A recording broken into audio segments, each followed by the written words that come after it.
And now, Focus on the Pines with your host, Jack Barnes.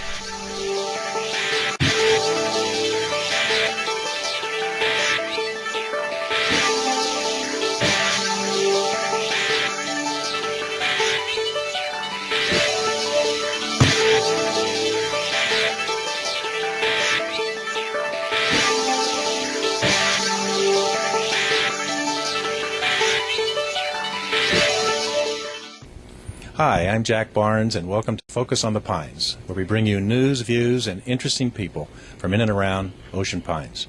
Today, we're at a very special luncheon at the Marina Deck in Ocean Pines, and we're honoring Gold Star mothers. Many of you know that Gold Star mothers are those that have lost a son or a daughter in the service of their country.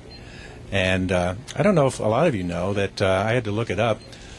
Gold Star Mothers actually began back in 1917 when a lady named Grace Siebold found out that her son was missing and didn't know what happened to him. And she started going around to hospitals in the Washington, D.C. area, both talking to the wounded and looking for her son at the same time. She was notified shortly thereafter that her son had been killed in combat over France.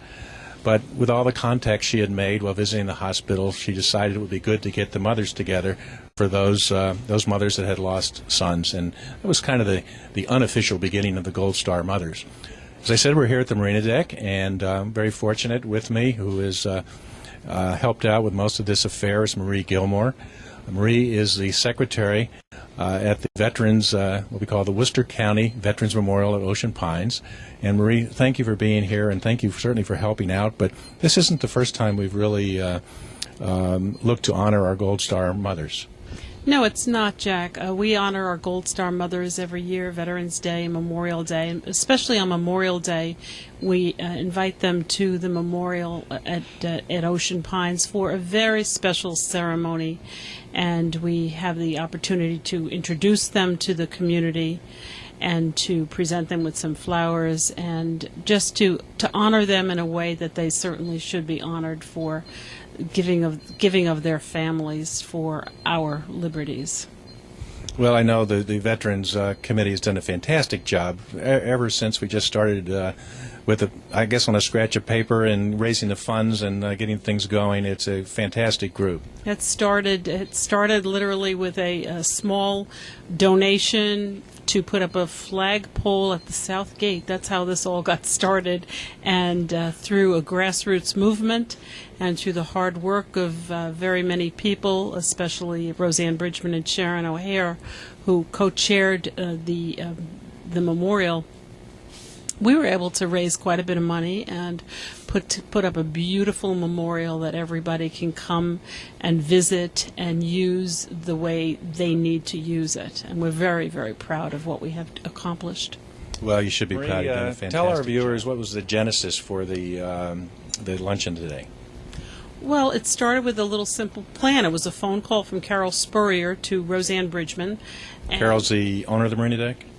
Yes, Carol is the owner of the Marina Deck, and Carol has always had a very special connection, special feeling for our Gold Star mothers, and she wanted to honor them in some way. Now, tomorrow, Sunday, is the official Gold Star Mothers Day, and Carol decided that a luncheon on Saturday, bringing all the Gold Star mothers together, would be a wonderful way of honoring them in a nice, casual, friendly atmosphere. You know, we always see them at the memorial in very touching situations, and this is a time for them to relax and enjoy the camaraderie of the other Gold Star mothers in the area. And great idea. We're going to go, and I guess there's going to be a short ceremony where Marie will be speaking, and we look forward to that, and we're going to take our viewers there in just a minute. Ladies and gentlemen, may I have your attention before we get started? I would just love to introduce to you your hostess for the day is Ms. Carol Spurrier, the owner of the Marina Deck restaurant.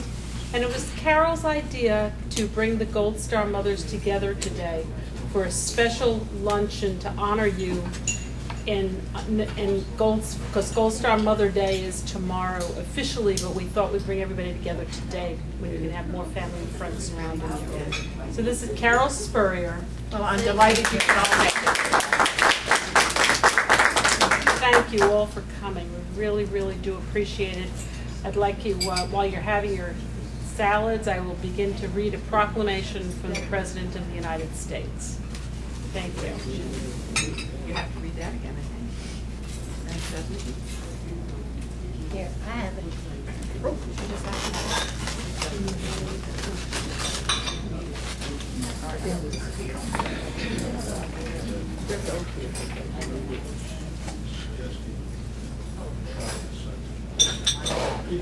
Gold Star Mother's Day 2008 is the proclamation by the President of the United States of America.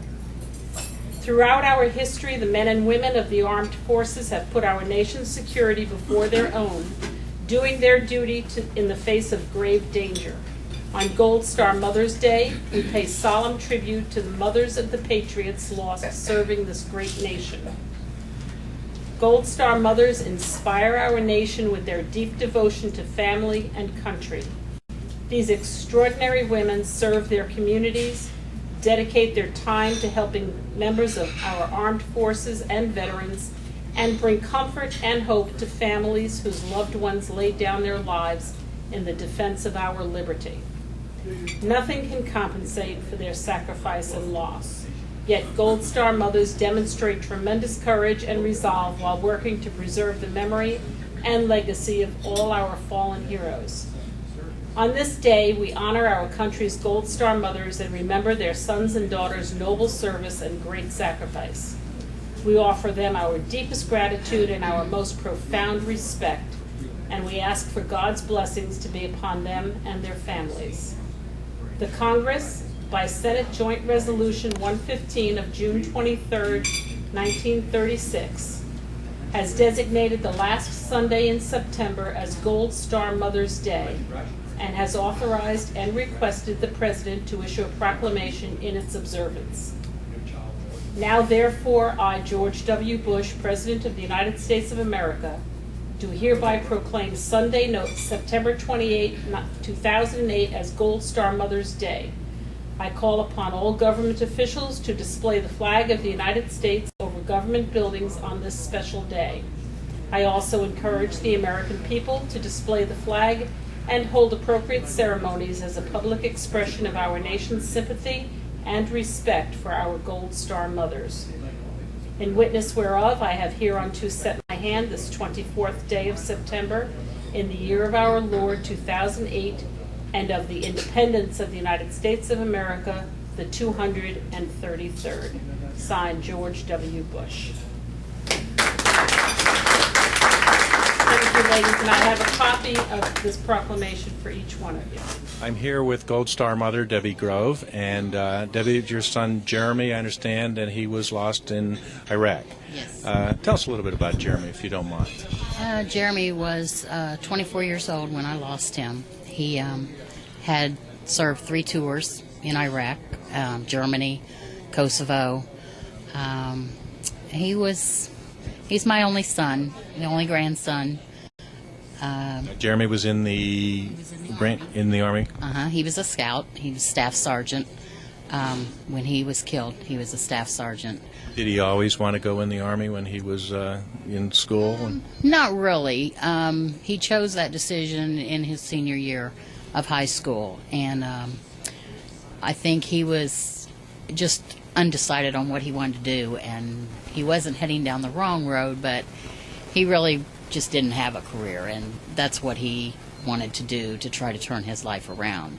He really turned it around, becoming a staff sergeant. He really turned it around, and he moved up to a staff sergeant very quick.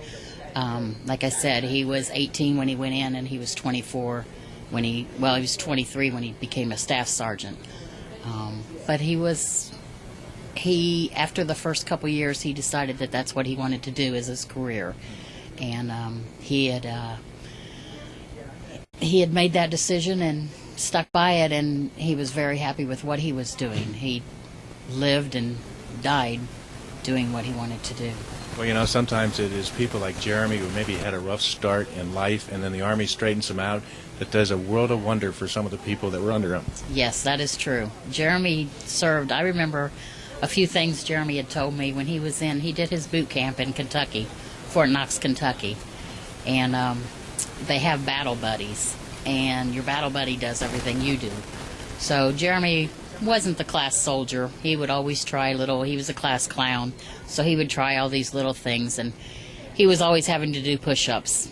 And he told me one time that he had shoved Kentucky down on the map about 2 miles because of all the push-ups he had done. So, that's one of the things I remember about him. But he was a good kid. He was a good, loving kid. He had a lot of friends. He would do anything for them.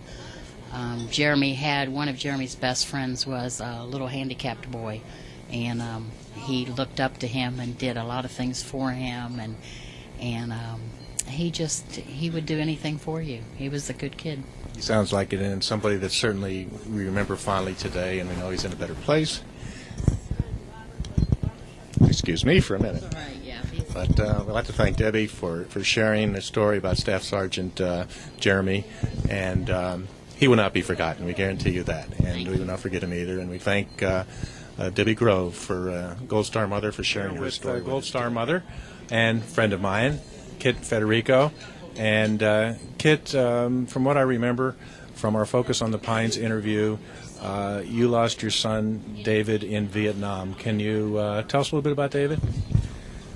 Well, he was 18. He had just graduated from high school, and he and a buddy decided to join the Marine Corps under the buddy system. There is a buddy system in the Marine Corps, right? Yeah. I'm looking at Rayco, he knows. So they were in, and he went, he went in 63 or 64. So he was stationed many places, including, I can't think of the name of them, including Iceland. They went up to Norway at one point, They traveled quite a bit.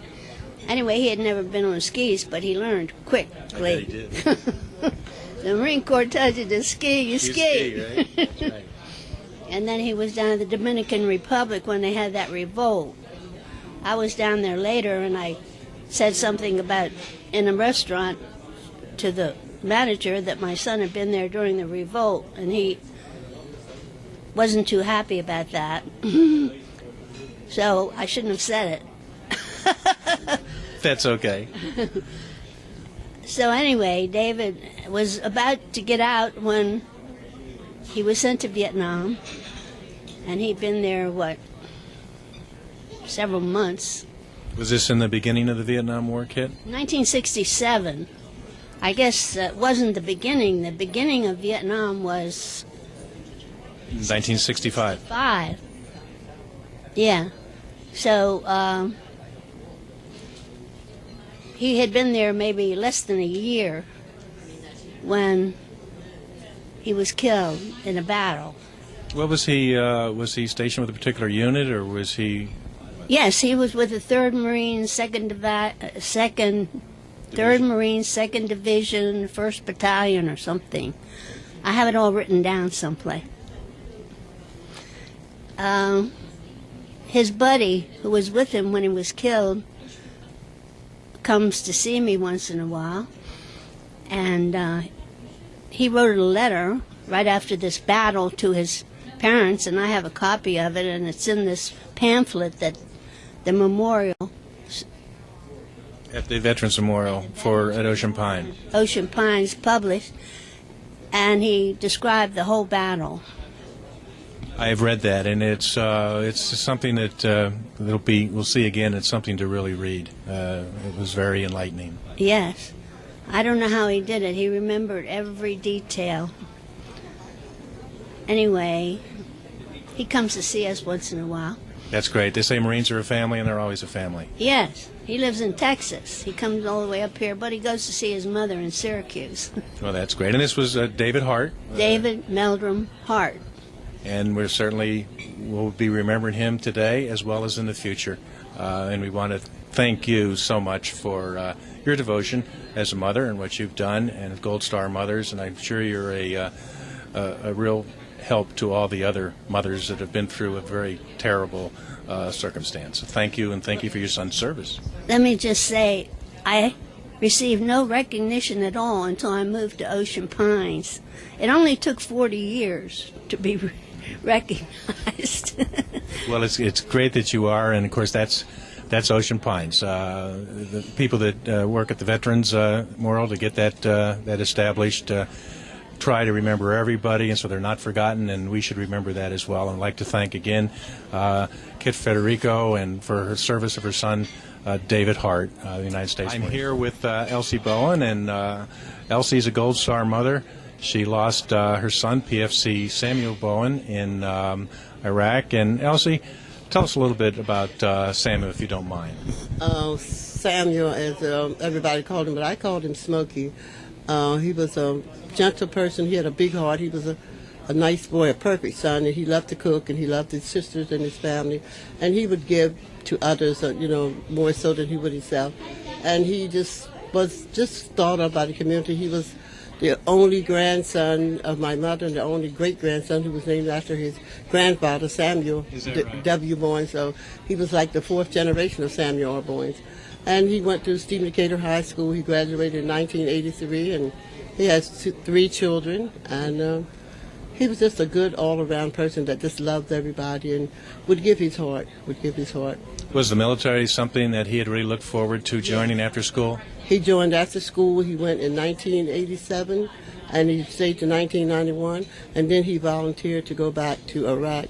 He was in the Army National Guards, and he just wanted to help. And he was, as I understand, his job was to be cooking out of the line of fire, but he volunteered to drive Brumhater, I think his name, so he could get with the action to be his driver. And on this particular day, they were out on the road, and a bomb or whatever was fired. And one of those IEDs we hear about. Yes, and it hit him and hit his artery, and he bled out, and he lost his life. He was the 1,000th soldier in 2004, and he was a hero. He had saved Ronald Eaton's life June the 16th, and then he also had pulled Ronald from safety, and he drug himself to safety. Is that right? Yes, just a month before he was killed.